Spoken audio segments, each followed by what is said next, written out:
Le château fort est un symbole du Moyen-Âge. Un lieu de mémoire qui nous rappelle un lointain passé. Un lieu de légende aussi. L'histoire européenne fut mouvementée et peu de forteresses médiévales sont demeurées intactes. Comment vivait-on dans les châteaux forts? On raconte beaucoup d'histoires à ce sujet. Quelle est la part de mythe et quelle est la part de réalité?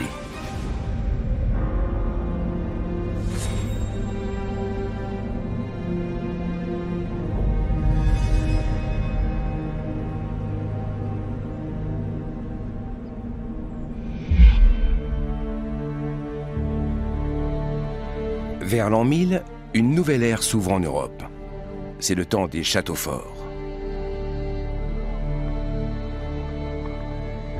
La forteresse devient le lieu de résidence de riches seigneurs comme Othon Ier d'Hammerstein.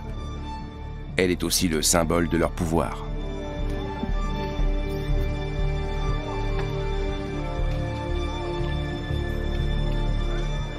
Le prédicateur allemand Berthold de Ratisbonne s'adresse aux seigneurs féodaux en ces termes.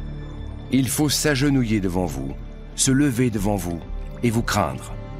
Vous avez de l'espace, une démarche majestueuse et toujours belle allure sur vos destriers. Vous avez de grands châteaux et de belles dames. Messire. Les demeures, les vêtements et l'alimentation des nobles reflètent leur appartenance sociale.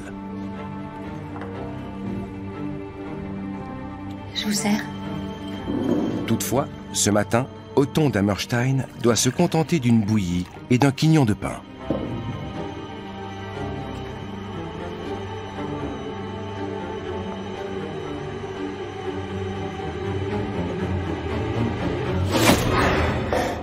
En effet, son château est assiégé.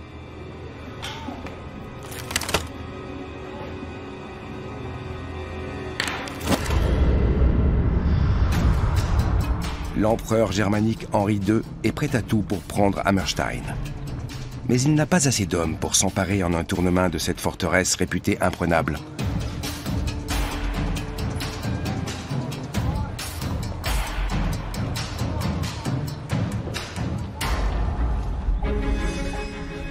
De nos jours, il ne reste que des ruines d'Hammerstein. C'était l'un des plus vieux châteaux rhénans. Othon lui-même l'aurait érigé vers l'an 1000 et lui aurait donné son nom. Désormais, les murailles disparaissent sous la végétation.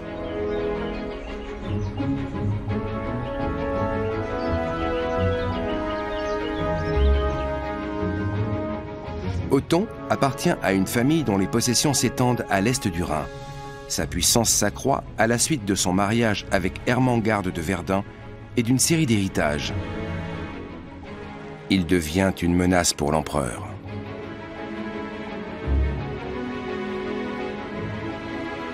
Othon assoit son autorité sur un étroit maillage de forteresses. Les châteaux forts ne servent pas à défendre leurs alentours.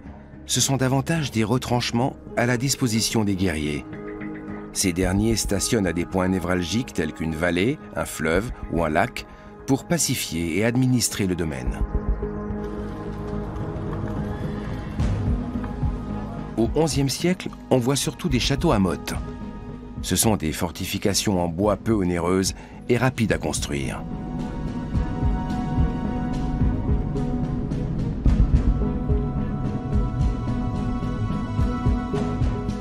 Les seigneurs qui en ont les moyens construisent un château fort en pierre, pour autant qu'il y ait une carrière à proximité.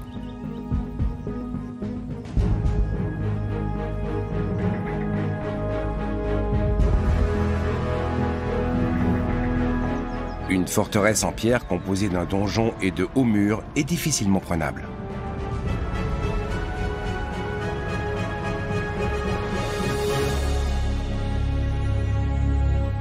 A fortiori, si elle est bâtie sur un promontoire comme le château d'Hammerstein.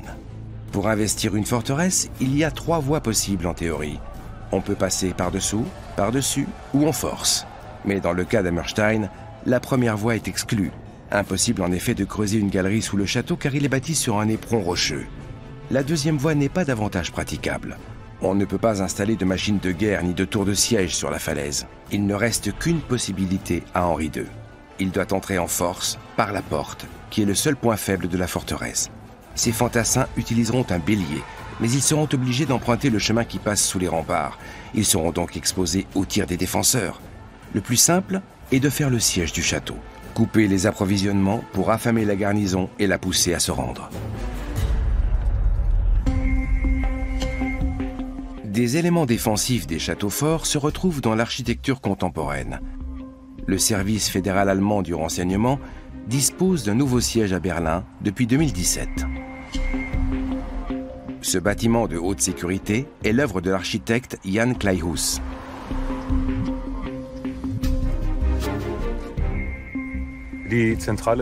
On peut comparer le siège du service fédéral du renseignement à un château fort dans une certaine mesure. On a une clôture très reconnaissable, un fossé et des murs extrêmement épais à certains endroits. Le soubassement n'a pas de fenêtre. Donc oui, en gros, ce bâtiment est comparable à un château fort sur le plan architectural. L'entrée a toujours présenté un enjeu architectural particulier. Elle doit être bien défendue et montrer l'importance du maître des lieux. C'est comme dans les châteaux forts. L'entrée est flanquée de 2 porteries et elle doit être engageante. Elle a une double fonction. C'est l'entrée de service, l'accès pour le personnel, mais c'est aussi l'entrée principale et l'accès pour les visiteurs.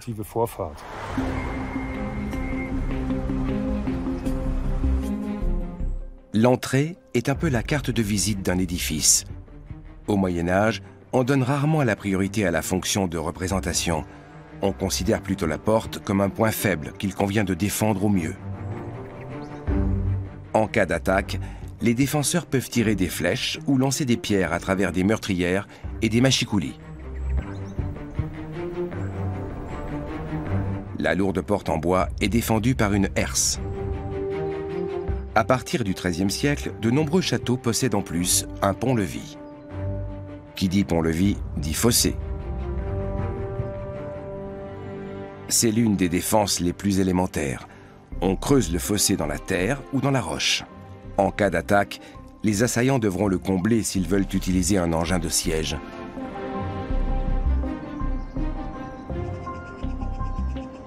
Lorsque le fossé est rempli d'eau, on parle de douve. La douve peut abriter un vivier de poissons ou de crustacés qui finiront sur la table du seigneur. Par exemple, des carpes ou des écrevisses. Dans le Bellifortis, un manuscrit de 1402, l'ingénieur allemand Konrad Kieser conseille de garder des animaux domestiques dans le fossé. Des oies, des poules ou des chiens qui donneront l'alerte en cas de danger. Mais ils ne survivront guère à un siège. Retranché dans son château d'Hammerstein, Othon a résisté 3 mois à l'assaillant. Mais l'hiver est une période de privation au Moyen-Âge, et le châtelain a dû brûler son mobilier. Othon n'a plus qu'à capituler. Son épouse et lui doivent s'agenouiller devant l'empereur.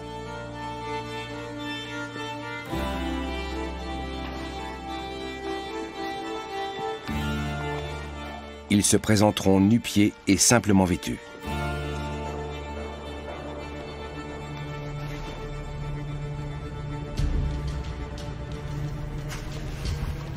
Ils doivent endosser la faute de la querelle et demander pardon.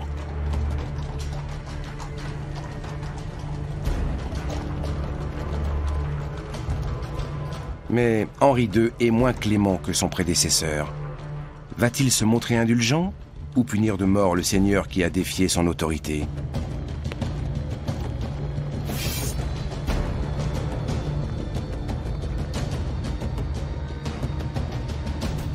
Relevez-vous.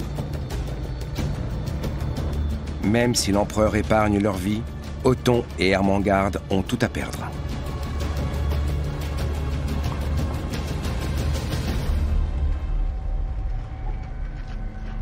Disparaissez de ma vue. Henri II saisit toutes les possessions d'Othon et fait du château d'Hammerstein l'une de ses résidences.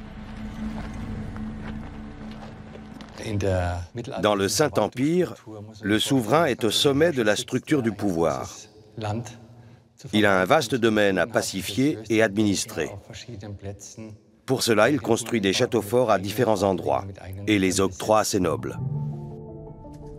Les empereurs germaniques se déplacent beaucoup pour gouverner l'Empire.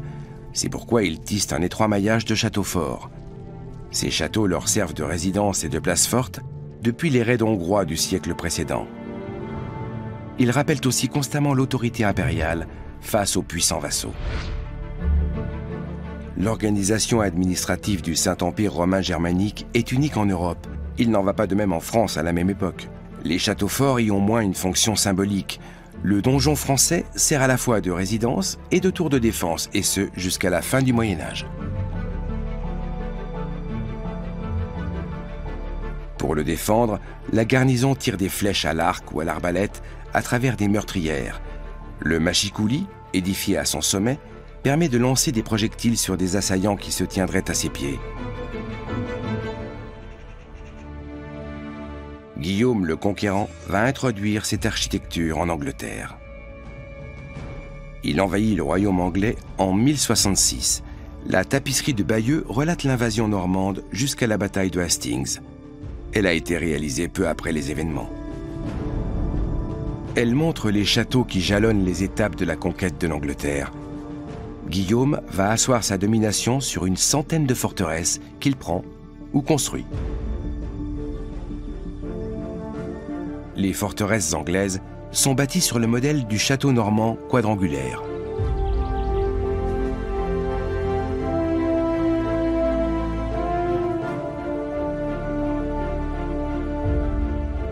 La tour de Londres est l'une des plus anciennes. C'est un emblème de la ville.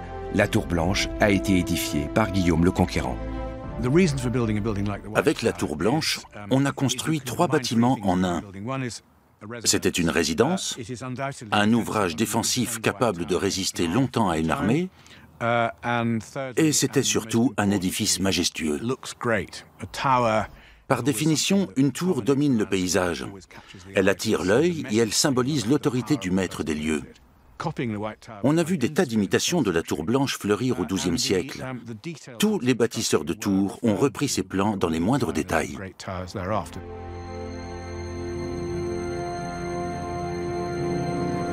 Peu de souverains bâtiront autant de châteaux forts que Guillaume le Conquérant. Néanmoins, un projet d'envergure voit le jour dans le Saint-Empire. Dans sa chronique de la révolte des Saxons, Bruno de Mercebourg rapporte que l'empereur germanique Henri IV bâtit 8 forteresses pour défendre les mines d'argent du massif du Harz. Il ajoute que les agents impériaux chargés d'administrer ces forteresses cherchent à soumettre et à asservir les gens des environs. Dans le Saint-Empire romain germanique, l'empereur et les princes ne sont pas les seuls à profiter de l'essor des châteaux forts. Les régisseurs de leur domaine prennent peu à peu de l'importance. On les appelle les ministériaux. Leur possession ne cesse de s'étendre comme leur pouvoir. Ils finiront par former une classe aristocratique à part entière. La dynastie des Pappenheim est célèbre en Allemagne. C'est une ancienne famille de ministériaux. Après la reddition d'Othon, Hammerstein est confié à un ministérial prénommé Ludwig.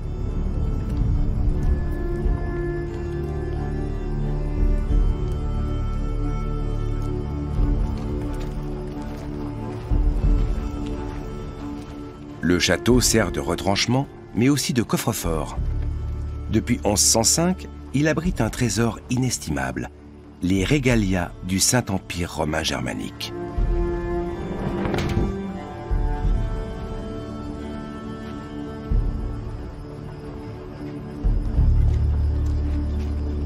Ce sont les insignes du pouvoir impérial dont on se sert pour la cérémonie du couronnement de l'empereur.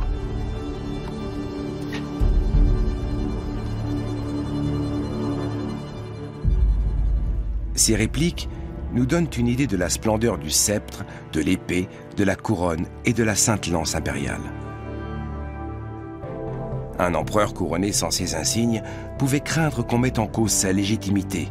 Les régalia étaient donc conservés dans la forteresse la mieux défendue de l'Empire.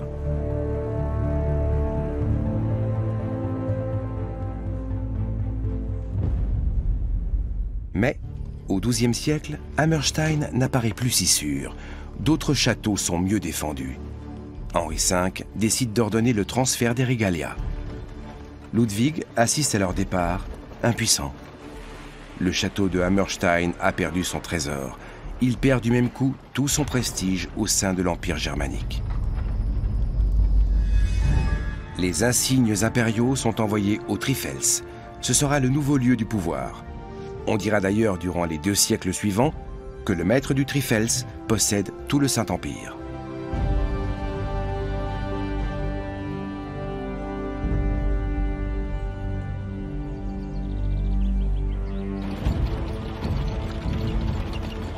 Le Trifels est un lieu sûr, où l'on garde de l'or, de l'argent et des pierres précieuses.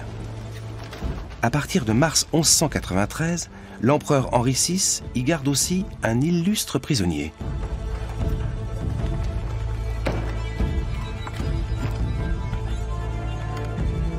Richard Cœur de Lion.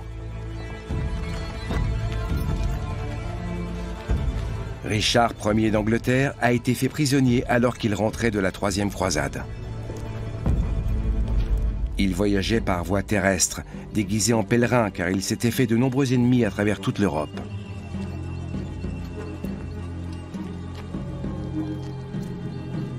Il a été reconnu près de Vienne en décembre 1192.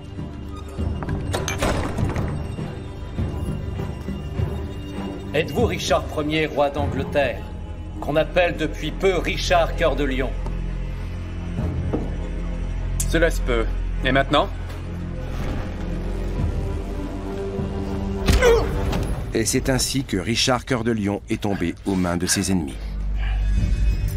Naturellement, un prisonnier de son rang a droit à un régime de faveur. D'autant qu'Henri VI espère obtenir une belle somme en échange de sa libération. Les demandes de rançon sont courantes à l'époque. Richard Ier est donc bien traité. Il ne croupit pas dans une sinistre geôle. Il faut dire que, contrairement à une idée répandue, la plupart des châteaux forts ne possèdent pas de cachot. C'est un fait établi aujourd'hui. En dépit des apparences, tous les sombres réduits ne sont pas des cachots, et toutes les fosses munies d'une trappe ne sont pas des oubliettes.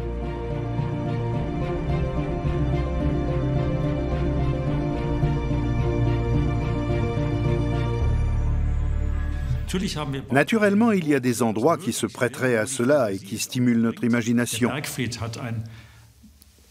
Le donjon, par exemple, a un sous-sol de 6 ou 8 mètres qui n'est accessible que par en haut.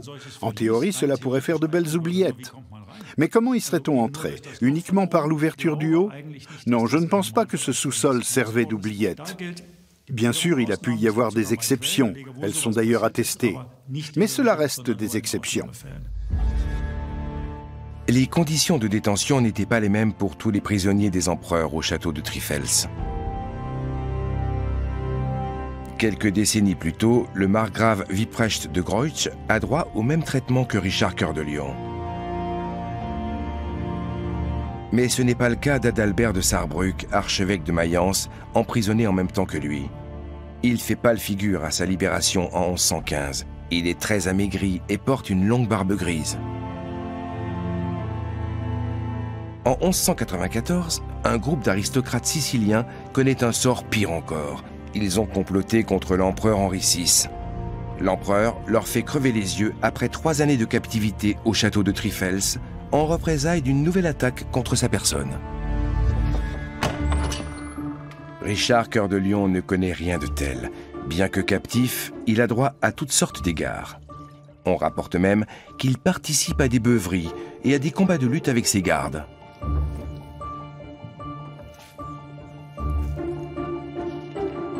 Mieux encore, il est autorisé à conduire ses affaires d'État.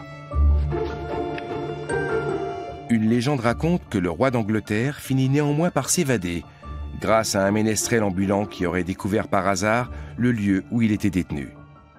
La réalité est quelque peu différente.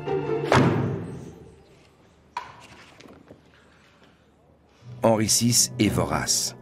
Pour remettre Richard Cœur de Lion en liberté, il exige une rançon exorbitante, ainsi que l'aide des Anglais pour conquérir la Sicile. Mais le roi d'Angleterre a-t-il le choix? Il est contraint d'accepter. Il versera à Henri 35 tonnes d'argent, soit l'équivalent de 3 fois le revenu annuel de la couronne d'Angleterre. Il obtient sa libération en 1194. Mais il plonge ainsi son royaume dans une profonde crise financière. Richard Cœur de Lion a beaucoup appris sur l'architecture des forteresses, aussi bien lors de sa captivité dans le Saint-Empire qu'au cours de sa croisade en Terre Sainte. 2 ans après sa libération, il met ses connaissances à profit pour bâtir Château-Gaillard en Normandie. L'édifice va révolutionner la construction défensive européenne de l'époque.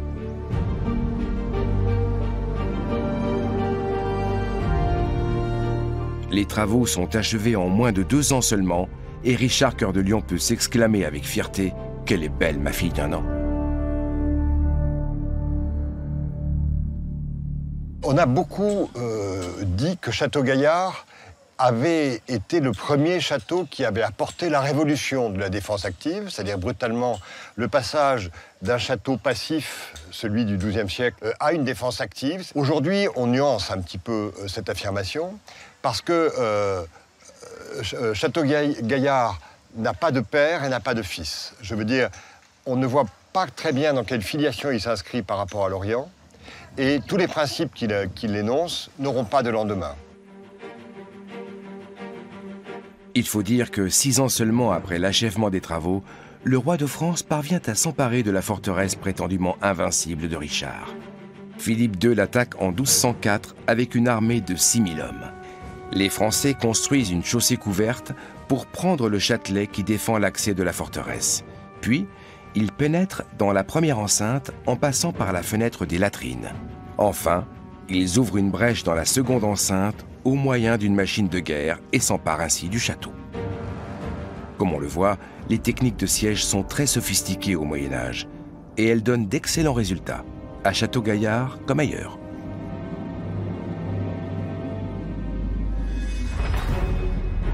Pour se rendre maître d'un château difficile d'accès, une armée n'a guère de choix s'il lui est impossible d'utiliser des engins de siège. Prendre le château d'assaut est une solution généralement trop coûteuse. Il faut donc faire appel aux sapeurs. Ils peuvent construire une sorte de passage couvert pour approcher l'ennemi tout en restant à l'abri. Une fois devant l'enceinte, ils ouvrent à coups de pioche une brèche dans laquelle les fantassins peuvent s'engouffrer. Ils peuvent aussi creuser une galerie étayée par des poutres sous la muraille.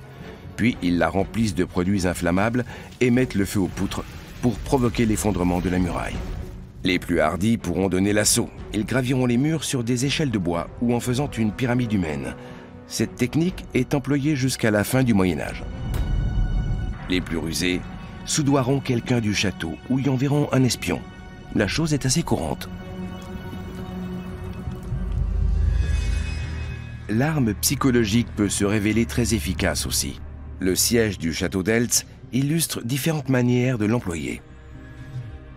En 1331, les chevaliers de Schöneck, Waldeck, Ehrenberg et Eltz tiennent tête à Baudouin de Luxembourg, archevêque de Trèves, depuis déjà plusieurs mois.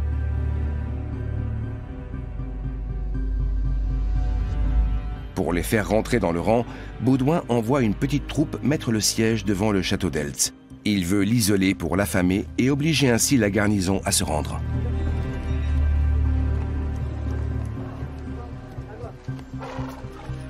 Il ne faudrait pas que le siège s'éternise, car dans ce cas, le moral de ces hommes risquerait d'en pâtir. Hé, toi, viens! Les défenseurs tiennent bon. As-tu nourri les chevaux? C'est bien.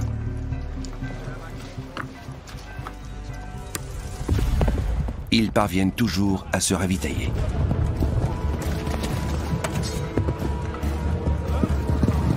Hé! Poursuivez-le! Vite, 2 hommes!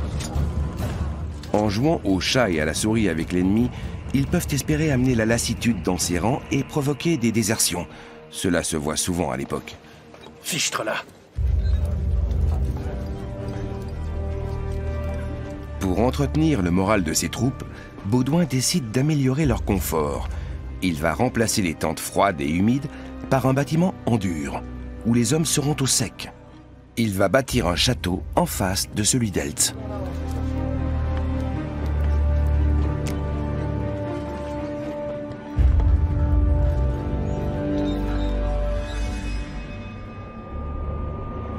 De nos jours, il ne reste plus grand-chose du château de Baudouin, juste une ruine située à quelques centaines de mètres du château d'Eltz. Autrefois, se dressait un donjon au plan carré, défendu par une haute muraille. Malgré la proximité, les seigneurs d'Eltz n'avaient aucun moyen d'empêcher l'édification de ce donjon. Les travaux ont dû avoir un impact psychologique considérable sur eux.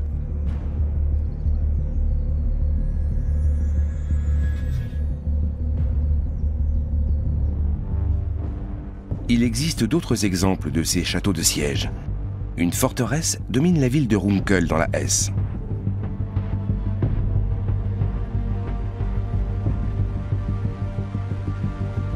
Le château de Schadeck a été érigé en face d'elle en 1288.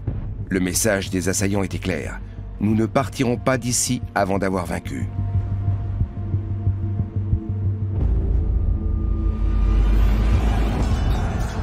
La durée d'un siège dépend de nombreux facteurs. La ténacité des assaillants et l'endurance des assiégés ne sont pas les moindres. Le château allemand de Rheinfels sur le Rhin et celui de Montségur dans les Pyrénées ont résisté à près d'1 an de siège. Le château Turan sur la Moselle et Château-Gaillard dans l'Eure ont tenu 2 ans. Dans ce palmarès international des forteresses imprenables figure également le château d'Eltz.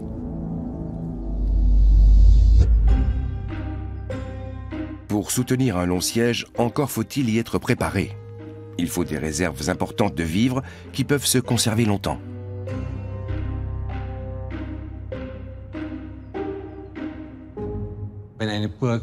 Pour soutenir un siège, il fallait s'être ravitaillé en amont.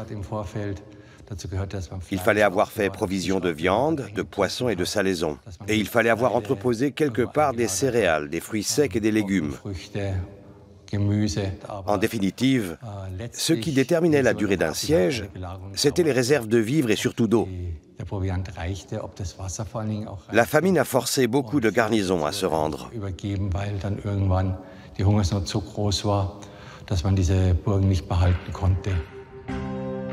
Il ne sert à rien d'avoir des provisions de vivres si l'on n'a pas d'eau.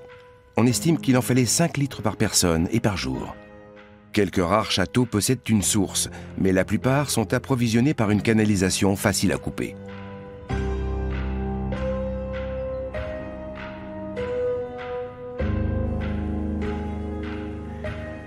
Les châteaux édifiés sur un promontoire ont généralement besoin de recueillir l'eau de pluie ou de creuser un puits.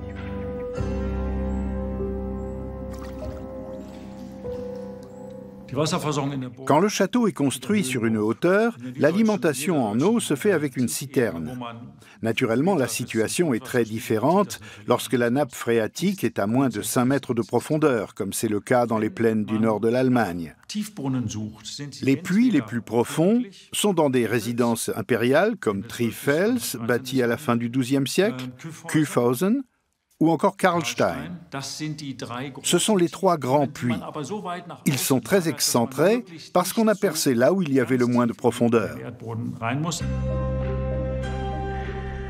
Au château de Trifels, on creuse un puits de 80 mètres de profondeur à la pioche. On progresse péniblement à travers la roche, mètre par mètre. À Kyffhausen, on creuse même jusqu'à 176 mètres de profondeur. Ce genre de travaux peut durer une 40aine d'années et coûter à lui seul autant que le reste du château. Les seigneurs d'Eltz se contentent d'une citerne qui recueille l'eau de pluie. Grâce à elle, ils peuvent soutenir le siège.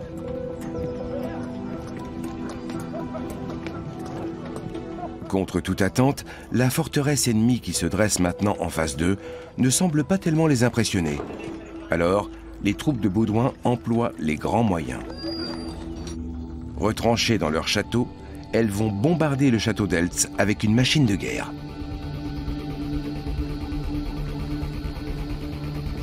Attention!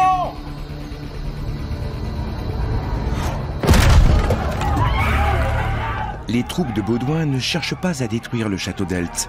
Elles veulent plutôt instaurer un climat de terreur pour forcer la garnison à se rendre.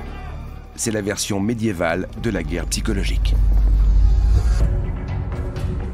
Les contemporains qualifient cette machine de véritable instrumentum diabolicum. Il s'agit d'un trébuchet dont on peut voir une réplique en Allemagne à Wunsiedel. Nous allons tester son efficacité sur une distance de 130 mètres.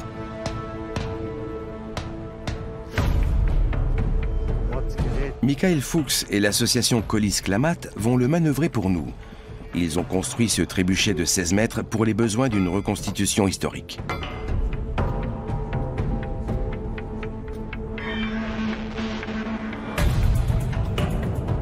D'après les documents de l'époque, les trébuchets étaient employés contre des cibles distantes de 300 à 500 mètres. Notre expérience va permettre de le vérifier. De fait, ce trébuchet est capable de lancer une pierre pesant 75 kg sur une cible de seulement 5 mètres carrés, située jusqu'à 1 km de distance.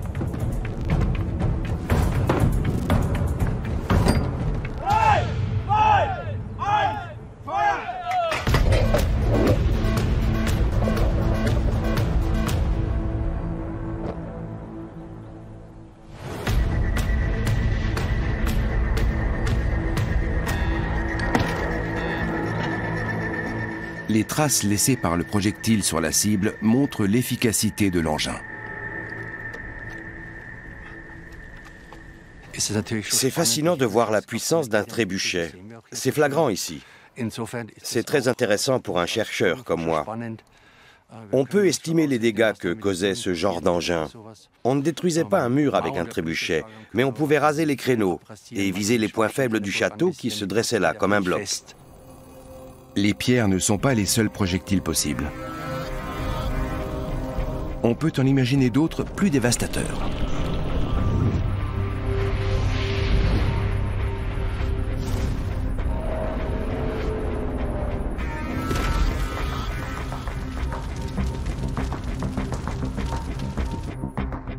Un ingénieur de Sienne, nommé Tacola, rédige un traité illustré sur des machines de guerre existantes ou de son invention.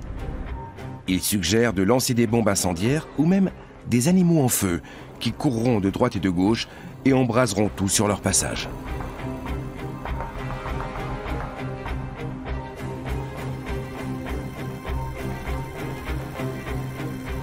D'autres projectiles sont encore plus diaboliques.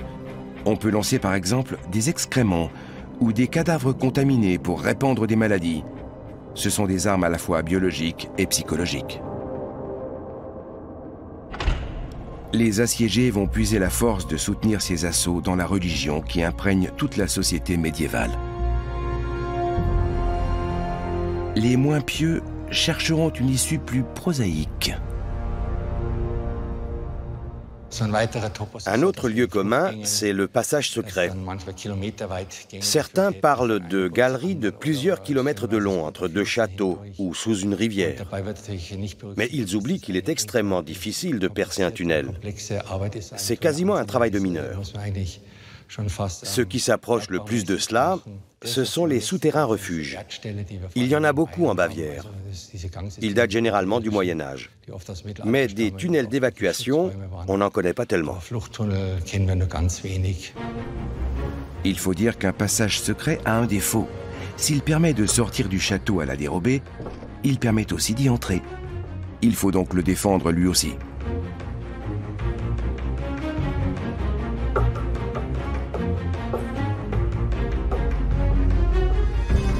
Les seigneurs d'Eltz préfèrent s'en passer, mais le bombardement intensif de leur château a raison d'eux. Ils capitulent et reconnaissent Baudouin comme leur suzerain en 1333. L'archevêque de Trèves remua le couteau dans la plaie en leur donnant en fief le château qu'il a construit en face du leur. Les seigneurs d'Eltz devront l'entretenir à leurs frais.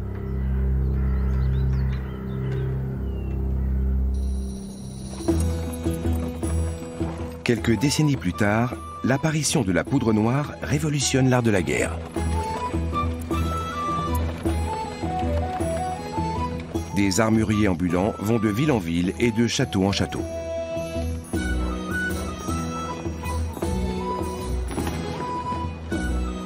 Vous voilà de retour. Vous n'êtes pas venu, je l'espère, pour me faire perdre mon temps une nouvelle fois. Certes, pas loin de moi cette idée, messire. J'ai pour vous quelque chose qui vous ravira, j'en suis sûr. J'ai longtemps cherché de quoi vous satisfaire. Bien, c'est entendu. Montrez-moi ce que vous avez là. Des canons, messire. Vous n'allez pas me dire que ce sont là de vrais canons. Si fait, messire. Simplement, ce sont les petits modèles. Je vous laisse imaginer les grands. C'est exactement ce qu'il manque à vos puissantes murailles pour les rendre Certes, massifs. mais leur prix est vraiment trop élevé. Soit. Sachez qu'au château voisin, on a un autre avis. Que dites-vous? Comment? Vous êtes allé voir Henri? Oui. Certes, il a dû se limiter et n'a acheté que quelques-uns des canons de petite taille. Avez-vous plus grand? Oui. Quel est le prix? 900 florins, messire. À ce prix-là, naturellement, c'est la meilleure qualité qui soit. Montrez-moi cela.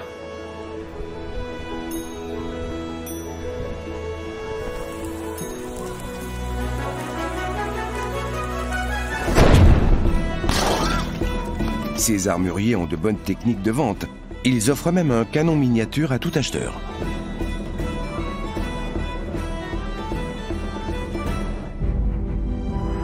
Les seigneurs d'Eltz avaient une passion pour ces modèles miniatures.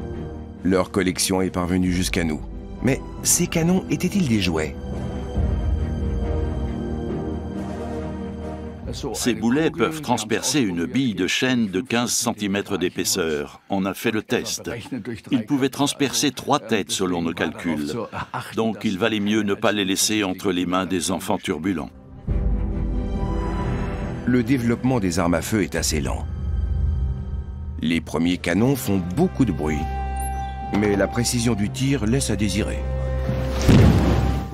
J'ai bien réfléchi et je pense pouvoir améliorer les canons. Il faut surtout... L'empereur germanique Maximilien Ier les fait perfectionner à la fin du XVe siècle. Voici ce que j'ai imaginé. Un canon à boulet métallique. Le livre des armes impériales répertorie de nombreuses pièces d'artillerie.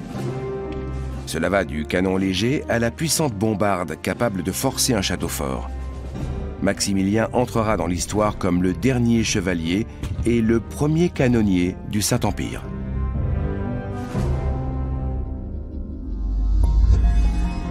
Le château fort a suivi les évolutions militaires tout au long du Moyen-Âge.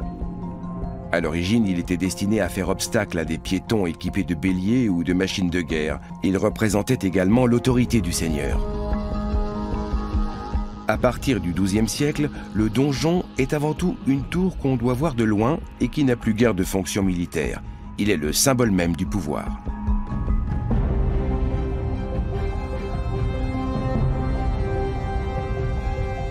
La chemise est apparue au XIIIe siècle. C'est une haute muraille qui inspire la crainte et qui protège le château des projectiles lancés par des machines de guerre.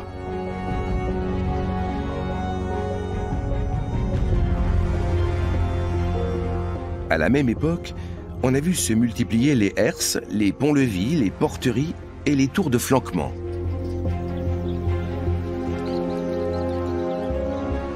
Au XIVe siècle, on a mis au point un système de fortification à double enceinte, surtout en Allemagne.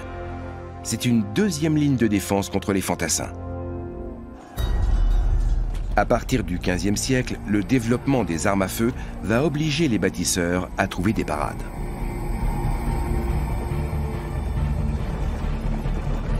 De nombreux châtelains ne souhaitent pas s'engager dans de coûteux travaux pour intégrer les dernières avancées en matière de défense. Ils préfèrent céder leur château à d'autres seigneurs qui, eux, croient encore en l'avenir des forteresses.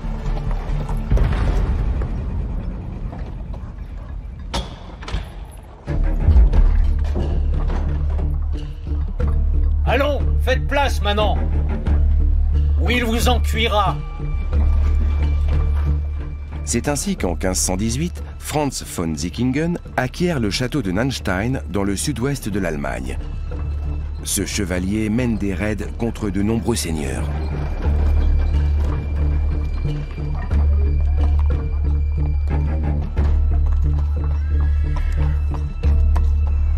Le château de Nanstein occupe une position idéale. Il a été édifié 3 siècles plus tôt sur un promontoire de grès rouge en surplomb du village de Landstuhl. En l'état, il est vulnérable aux tirs de canon, mais Franz von Sickingen va le doter de fortifications modernes.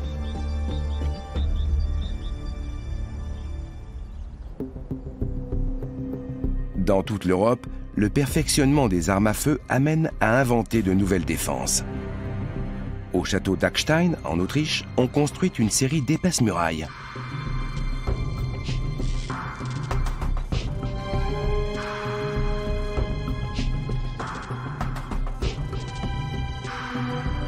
Au château de Wildenstein, dans le sud de l'Allemagne, un bastion évoquant une chemise surdimensionnée défend la place forte. Depuis ce bastion, la garnison peut tirer des boulets de canon par-dessus les dépendances.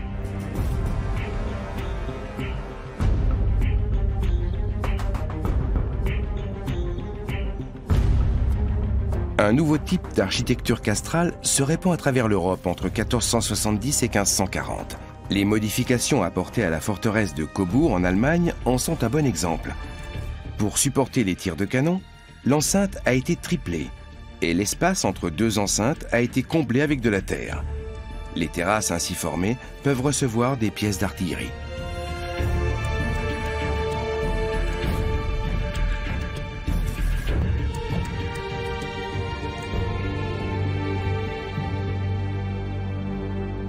En 1527, le peintre Albrecht Dürer publie un traité intitulé « Instructions relatives à la fortification des villes, bourgs et châteaux ».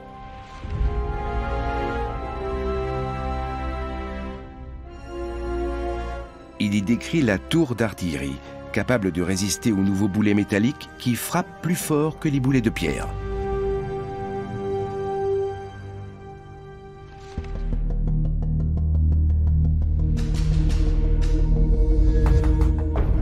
Le Muneau est un parfait exemple des principes énoncés par Albrecht Dürer. Il est édifié à Schaffhouse en Suisse en 1589. Quelques kilomètres plus loin, le seigneur de Hohentville consacre 50 000 florins à la transformation de son château fort en 1521. C'est une somme faramineuse qui équivaudrait à 15 millions d'euros aujourd'hui. Mais c'est un bon investissement puisque le château soutiendra 5 sièges sans jamais tomber. La forteresse de Sals est construite entre 1497 et 1504 au nord de Perpignan sur ordre de Ferdinand le Catholique, roi d'Aragon. C'est un ouvrage unique à mi-chemin entre le château fort médiéval et les fortifications modernes. Entre 1519 et 1523, Franz von Sickingen dote Nanstein de fortifications modernes invulnérables aux tirs de canon. La tour de batterie devient la nouvelle pièce maîtresse du château. C'est une défense à la fois passive et active, puisqu'elle peut recevoir de nombreux canons. Franz von Sickingen ne connaît que trop bien les ravages causés par les armes à feu.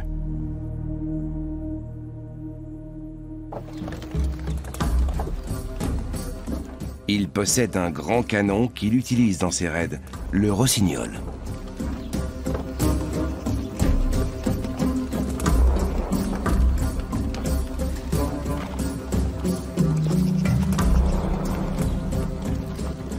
Ce canon est orné d'une inscription.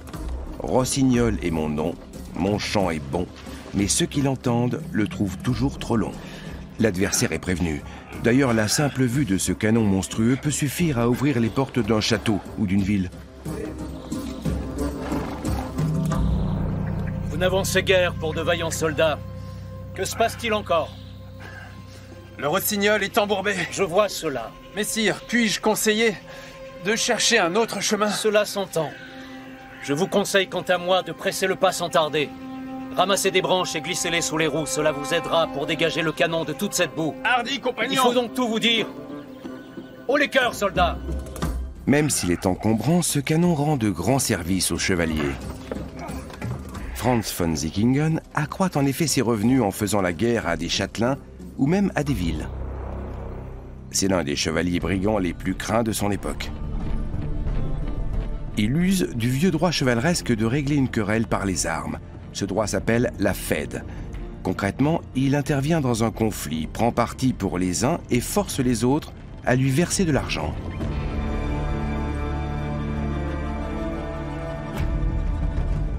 C'est une manière de lutter pour sa survie. La chevalerie est en effet à son déclin. Tout au long du Moyen-Âge, les chevaliers se sont battus sur les champs de bataille européens. Cela leur a valu honneur et richesse. Mais au XVIe siècle, le développement de l'artillerie moderne et des armées d'infanterie leur ôte leur raison d'être et leurs moyens de subsistance. Le château fort perd aussi son statut. La ville devient le nouveau lieu du pouvoir. C'est un espace d'échange et d'innovation. L'architecture urbaine reprend parfois des éléments de l'architecture castrale qui symbolisait le pouvoir féodal. Mais ces vieux symboles apparaissent progressivement comme de simples souvenirs d'une époque révolue.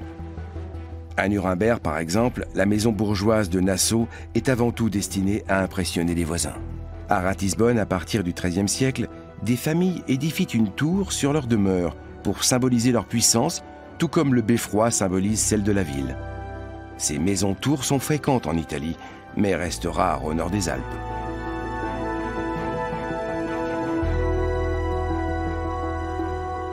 Les villes riches et puissantes comme Lübeck se fortifient. Elles s'entourent de remparts qui remplissent la même fonction que l'enceinte d'un château fort. Mais elles auront moins de difficultés que les seigneurs féodaux à adapter leur défense aux évolutions militaires. Cette maquette, réalisée au XVIe siècle, montre les différentes phases de fortification de la ville bavaroise d'Ingolstadt. On voit bien les remparts médiévaux et les 8 bastions ajoutés au XVIe siècle.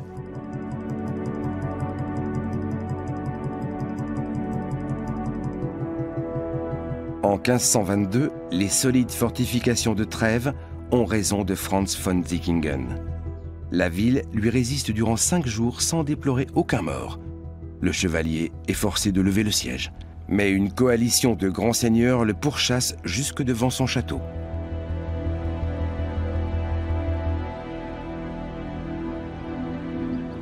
Les coalisés sont à la tête d'une imposante armée. Ils mettent le siège devant Nanstein.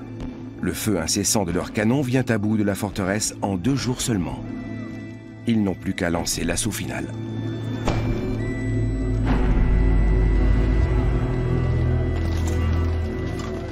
Franz von Sickingen est grièvement blessé par l'effondrement des murs.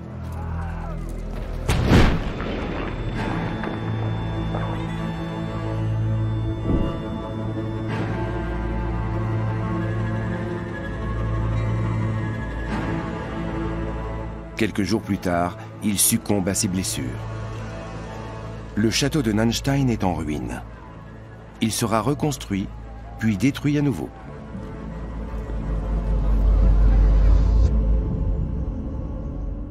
Comme Nanstein, la plupart des forteresses ne résistent pas aux armes à feu.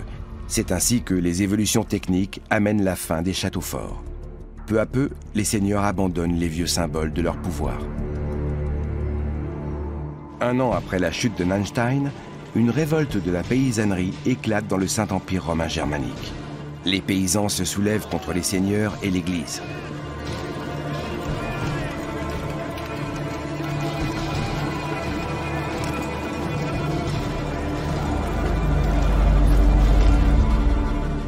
Ils prennent d'innombrables forteresses. Soit les châtelains ont fui à leur arrivée, soit ils ont perdu le combat. 1 millier de châteaux forts sont détruits entre 1524 et 1526.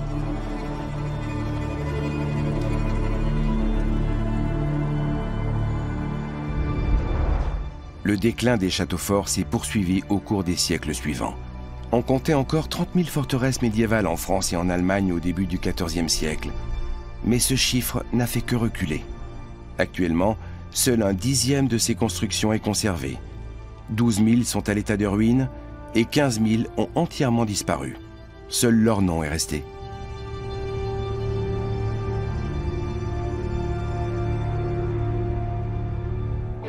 La Renaissance marque la fin des châteaux forts, mais pas celle des fortifications.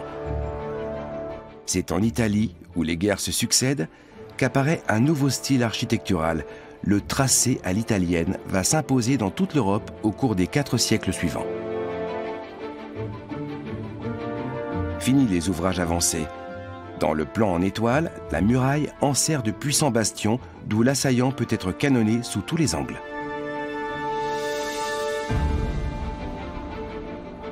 Les premières fortifications bastionnées servent à défendre des résidences, mais les forteresses perdent rapidement leur fonction résidentielle. La citadelle de Juliers, près de Cologne, est construite par un architecte italien.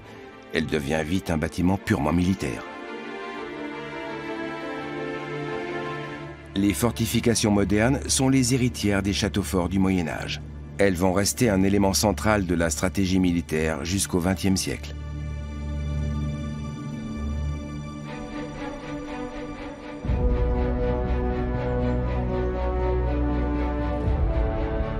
Après le Moyen Âge, les châteaux forts tombent dans l'oubli. Ils ne servent plus que comme point de repère ou comme carrière de pierre. Puis, à la fin du XVIIIe siècle, les poètes du romantisme les redécouvrent. Les ruines médiévales inspirent des légendes. On construit même des châteaux forts de toutes pièces, en prenant des libertés avec la réalité historique. Le château fort devient un lieu de mémoire de l'histoire européenne. Plus qu'aucune autre architecture, il symbolise toute une époque, le Moyen Âge. La plupart des châteaux féodaux dorment aujourd'hui au fond des forêts, envahis par la végétation, comme celui de la Belle au bois dormant. Des projets de restauration sont élaborés. Certains voudraient éliminer les éléments architecturaux ajoutés au fil des siècles aux édifices médiévaux. Mais ne serait-il pas dommage de tirer ainsi un trait sur leur histoire mouvementée? Les châteaux forts conservent une force symbolique, celle du pouvoir. N'est-il pas légitime que chaque époque y appose sa marque?